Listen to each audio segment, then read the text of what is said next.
Hi everyone, and welcome back to Bluverse, your one-stop shop for all things geoscience and technology. Mapping of shallow hazards such as gas hydrates is a critical task of any subsurface characterization workflow.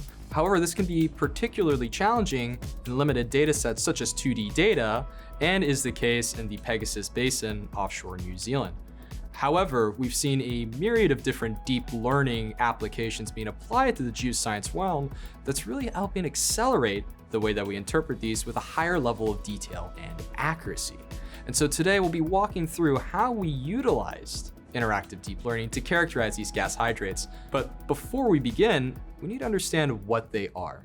So these gas hydrates, they're really solid solutions in some sort of host lattice, and it's linked together by water molecules through hydrogen bonding, and they can host a myriad of different gas molecules, but most commonly it's methane. These can only form under high pressure, low temperature kind of environments.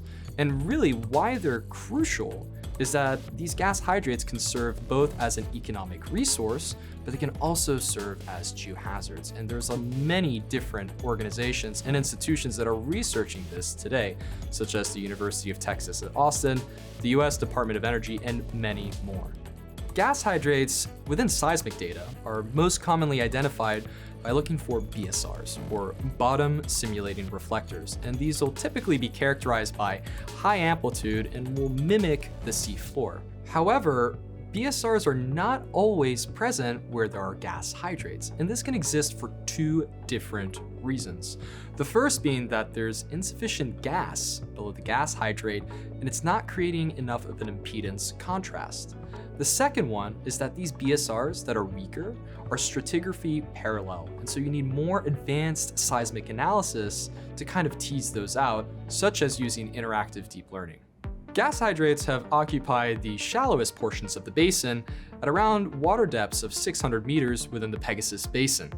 Recent studies suggest that the gas hydrates were sourced from quaternary microbial methane and from gas that migrated from beneath the gas hydrate stability zone.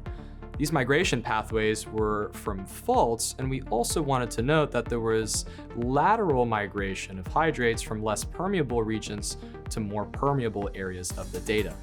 As the network was training, it was beginning to suggest other areas, particularly weaker BSRs, that I had missed during the initial labeling of the data. And it's only because of this interactive workflow that it helped me characterize the true extent of the gas hydrates throughout the entirety of the survey, and more importantly, across different 2D lines, which is a particularly challenging task when dealing with 2D seismic.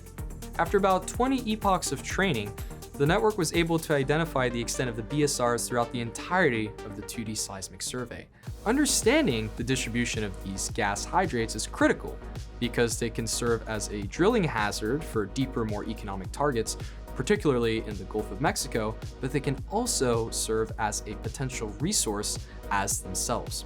They can also be a potential geohazard. Over time, these gas hydrates can become sort of more unstable, and this can actually lead to landslides as well as other events.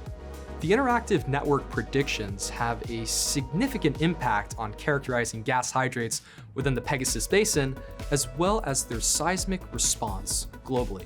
So thank you for stopping by. Be sure to like, comment, and subscribe, and stay tuned for the next episode.